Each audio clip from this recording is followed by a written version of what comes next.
Assalamualaikum warahmatullahi wabarakatuh.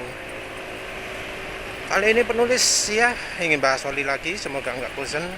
Kali ini ingin bahas apa sih hubungannya antara aditif dengan perilaku mesin ya. Jadi mencoba mengetahui perilaku mesin motor berdasarkan mencoba menerka aditif apa aja yang ada di oli berdasarkan dari perilaku motornya, mesin motornya, perilaku mesin ketika kita pakai sehari-hari dan ketika sudah beberapa hari atau beberapa minggu gitu. Ya, penulis sudah pernah jelaskan, tapi mencar-mencar biasanya, dan biasanya fokus ke satu hal khusus. Pengen bahas ini karena ya inilah, karena pakai AMSOIL ini mengecewakan ya. Dan karena ini olinya sudah semi PAU ya, 30% itu termasuk banyak PAU-nya itu.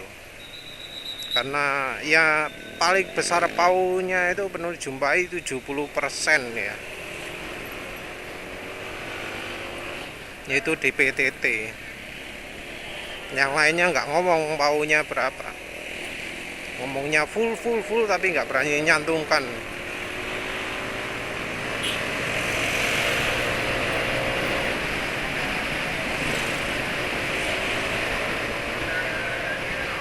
Ya, jadi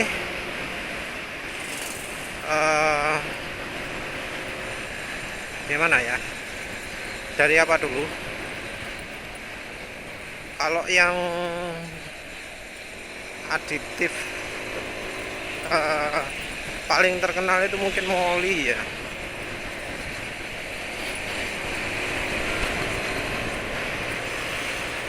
Jadi aditif Moli itu ada dua. Jadi ada aditif Moli MOS2, ada Moli MODTC. Yang penulis tahu MOS2 itu ya macam-macam ya. Ada dari STP, ada dari Luigi Moli, ada yang dari apa lagi? Moligen kalau nggak salah. Bukan, apa sih? Manol Moli kalau nggak salah ya. Dari apa lagi yang ada itu?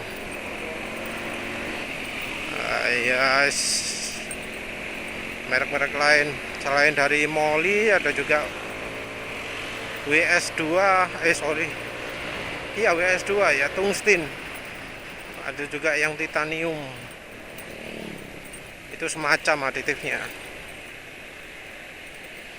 Aditif itu kalau demonya adalah demo itu ya, demo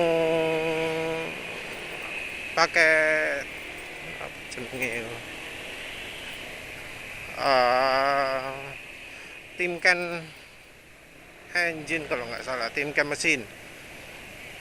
Kalau istilah populernya one arm bandit, bahasa Indonesianya mbopo ya. Jadi itu membuat oli itu mengujinya itu oli ditaruh wadah, terus wadah itu adalah untuk melumasi bearing, bukan bearing ya, bidang berputar ya, bidang berputar. Terus nanti ada logam yang dihantamkan ke logam itu, terus dikasih tekanan. Belum ada lecet sama sekali, bisa dilihat. Oke. Nah, kita akan pasang ke sini. Oke. Mulus ya. Mulus, kita akan tes oli ini yang pertama.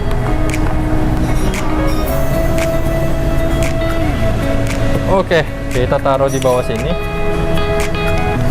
Nah, nanti ini akan dialiri oli dan langsung bergesekan dengan bushing ini. Oke, sip. Kita tes. Oke, kita nyalain. Oke, masih stabil. Kita coba beban pertama 1 kilo. Beban kedua. Tuh, udah mulai naik. Beban ketiga. Oke. Sekarang kita coba nyalain ini untuk bersirkulasi. Sekarang kita coba tekan secara perlahan.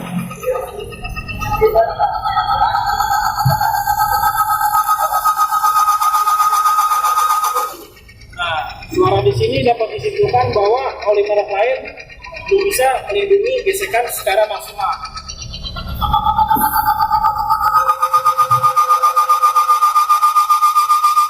Itu daya gesekannya. Ada yang ngadu tekanan berapa PSI gitu, ada yang tekanannya dibuat konstan sehingga ausnya lama banget ya, kayak gitu.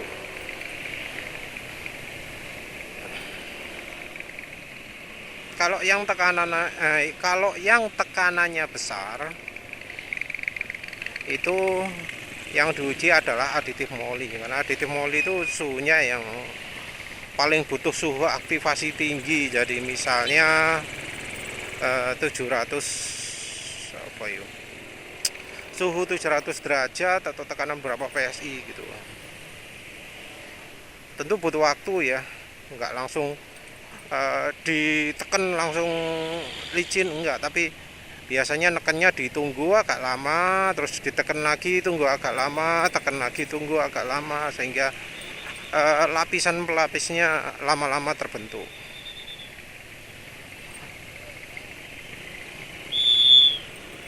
Nah, kalau di sehari-hari gimana? Ya rasanya ya kayak motor inilah, mesin dingin, suara mesin kasar. Kalau sudah agak panas atau dipakai ngebut baru mulai halus.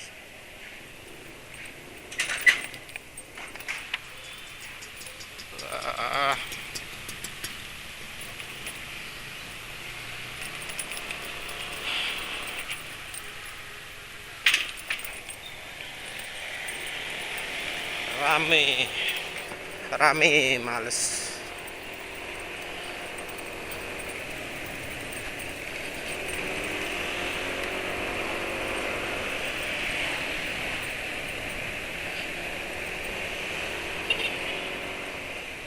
Kalau di pemakaian itu ya ciri-ciri aditif moli adalah omongan kalau sales aditif molinya ngomong, oh butuh 30 menit baru bekerja, butuh sekian kilometer baru bekerja, butuh mesin panas baru bekerja, butuh apa ya, habis dipakai ngebut baru bekerja. Jadi kalau ada aditif yang nunggu digeber-geber dulu Pak, atau nunggu dikasih beban berat dulu, atau nunggu sekian menit setelah mesin menyala baru bekerja, nah itu biasanya aditif yang moli itu. Kalau yang JDDP atau boron gimana? Kalau yang JDDP atau boron nggak butuh suhu tinggi, suhunya lebih rendah. Yang lebih sip lagi yang boron ya, jadi nggak butuh tinggi-tinggi sudah mulai kerja. Kalau JDDP itu butuh suhu agak tinggi dulu baru mulai kerja.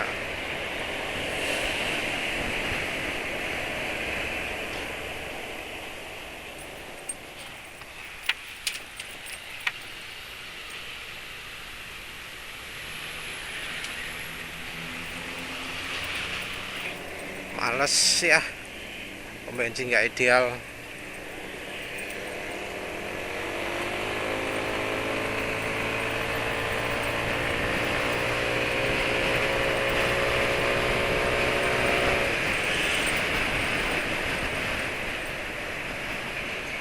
Kalau JDDP itu ini menurut penulis ya, ini bahasanya sangat objektif. Ya silakanlah dibandingkan sendiri. ZDDP itu adalah efeknya mesin agak kasar pertama, tapi begitu sudah agak lama dikit, nggak butuh lama-lama banget, nggak butuh bermenit-menit ya, nggak butuh sampai dipakai ngebut macam-macam, itu suara mesin sudah halus. Nah itu ZDDP. Mesin-mesin yang modern, kalau dari sisi waktunya, dari sisi timingnya macam-macam. Oli itu yang modern-modern sekarang ini banyak yang mengandalkan moli, karena saking encernya olinya dia nggak bisa melindungi, nggak bisa melapisi logam dengan logam. Jadi harus banyak molinya. Kalau molinya nggak banyak, aus.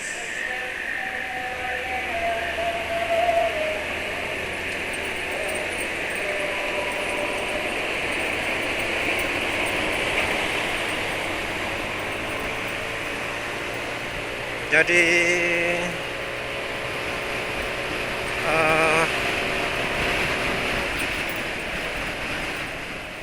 oli zaman sekarang, oli yang mahal-mahal tentunya ya. Kalau oli murah itu pakainya MOS2 yang banyak. Kalau oli yang bagusan yang banyak ya MODTC. Beda harga ya, beda aditifnya. Sama-sama moli, yang satu aditif moli murahan, yang satu aditif moli mahalan. Kalau yang mahalan nggak aditifnya nggak mudah larut, nggak mudah mengendap. Terus nggak perlu konsentrasi banyak-banyak untuk bisa efektif, kecil aja cukup.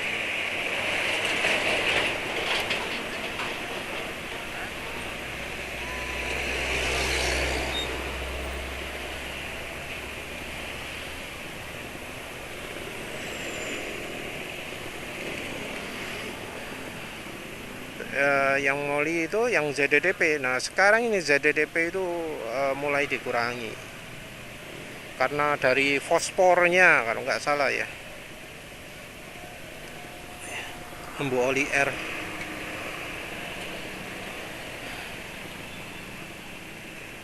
Karena fosfor ini bisa merusak catalytic converter. Jadi catalytic converter ini apa istilahnya, kan bagian yang mengurangi polusi.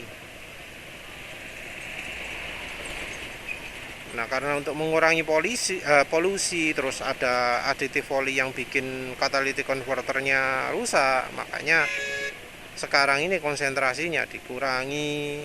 Itu ketentuan dari API.org ya, lembaga yang menentukan sertifikasi API. Jadi kalau oli ada API logonya, APSN, terus olinya 10W30 atau lebih encer, itu kadar ZDDP-nya dikurangi. Kadar ZDDP itu fungsinya terutama untuk untuk kalau yang terkenal dulu itu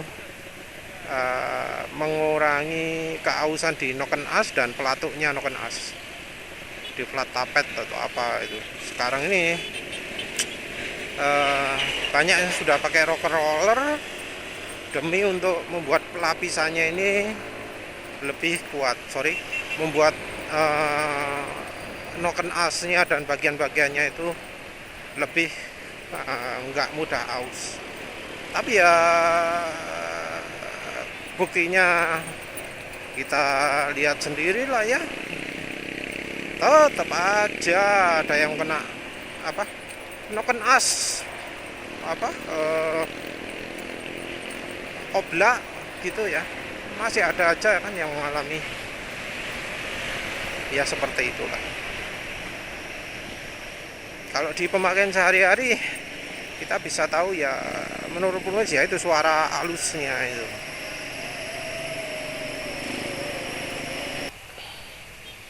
Jadi ZDDP itu segampangannya awal nyala kasar, terus langsung dalam beberapa saat itu makin lama makin halus. Terus kalau dibiarin idle halus. Kalau digaspol apa halus? Kadang enggak, kadang kasar lagi. Kasar. Soalnya kalau sudah digaspol itu sudah masuk ke ranahnya MOLI ya, bukan ZDDP lagi tapi MOLI.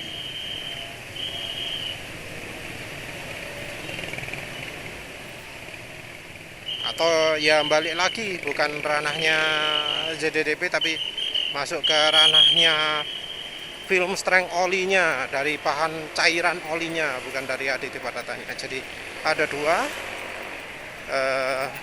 Kalau kecepatan atau kepelanan sudah bukan jadi ranahnya ZDDP lagi, entah itu karena sudah masuk ranahnya aditif EP, extreme pressure, ya MOLI itu yang termasuk.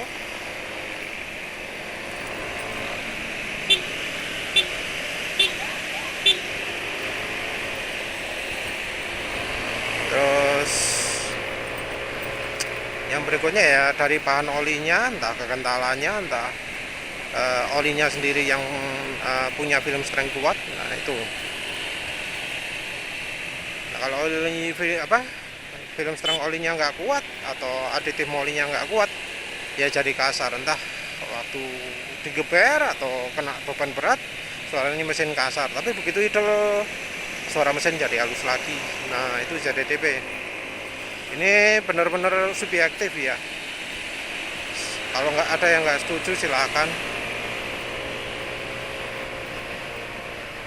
Terus yang berikutnya Ca, kalsium atau magnesium. Nah ini agak sulit ya, karena kalsium dan magnesium itu apa ya, aditif yang fungsinya adalah menghancurkan sludge, lumpur oli. Fungsinya adalah biar kotoran-kotoran ini ngambang, hancur gitu, biar bisa larut. Ya, susah untuk tahu ini ya, karena ya apalagi ya, rasanya sulit lah untuk ngerti itu.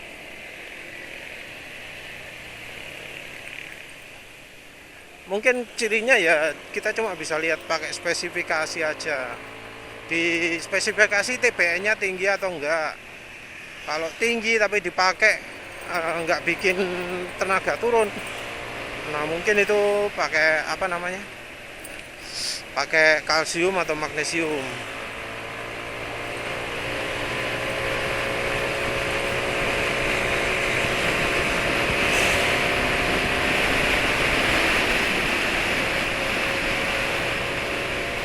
Terus selain itu aditif yang penting lagi itu yang bisa ketahuan ya, aditif itu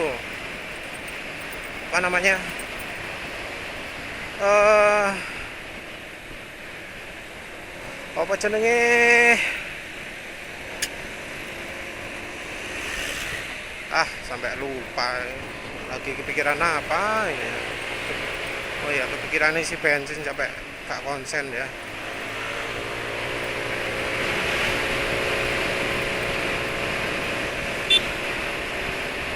Aditif,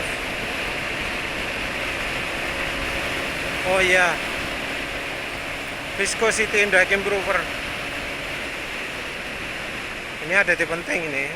Aditif penting ya, viscosity index improver itu. Kalau antioksidasi untuk motor sulit ya. Jadi ada kan aditif antioksidasi, anti buih macam-macam. Kalau untuk motor sulit ya, karena rasanya ya oli itu rusaknya bukan karena oksidasi ya.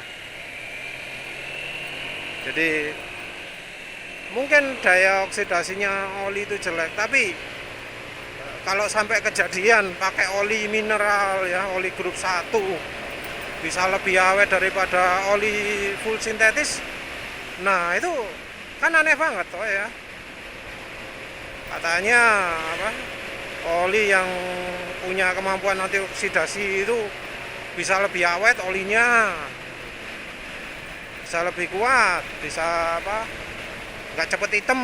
Tapi nyatanya pakai oli full sintetis, oli yang diklaim full sintetis, itu kok malah cepet hitam. Nah itu apa aja namanya,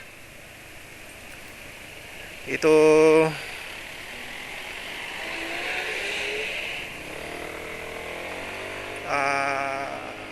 ada tanda bahwa olinya ini jelek. Jadi kemampuan oksidasinya itu bukan yang penting. Yang penting itu adalah wah, lambat.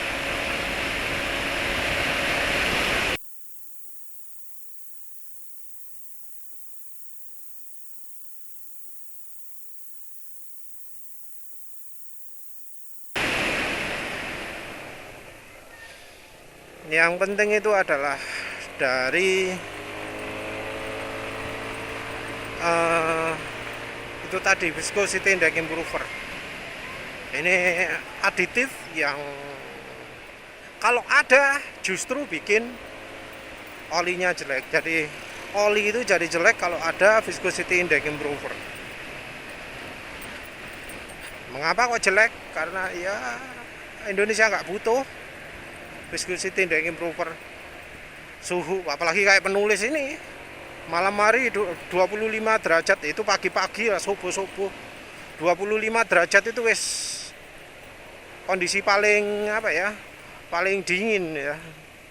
Tapi kalau jam kayak jam segini, jam 9, jam apa, jam 1, jam 3 pagi itu kayaknya 29, 28 derajat gitu kayaknya suhunya ya.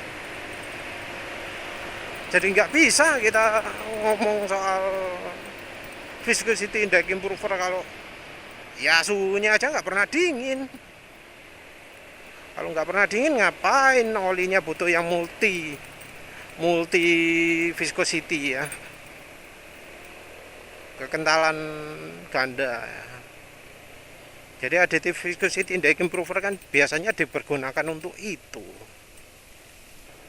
Jadi guna dari viscosity index improver itu adalah membuat oli biar tetap cair di suhu beku ya, terutama itu. Tapi ya karena additive viscosity index improver itu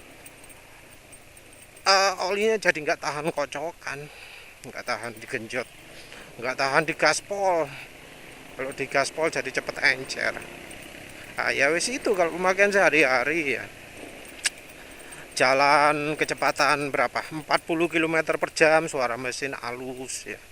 Gasnya kalem-kalem, jalannya 40 km per jam toh halus.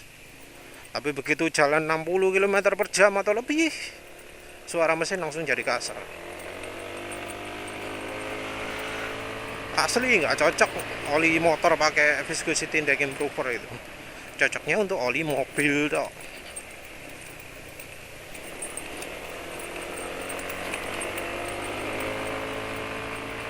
Jadi wes kayaknya itu semua ya. Kalau yang lain-lain susah untuk dicermati. Jadi aditif yang paling enggak sip itu aditif viscosity VI improver, viscosity index improver, peningkat viscosity index. Kita nggak butuh oli yang viscosity indexnya tinggi.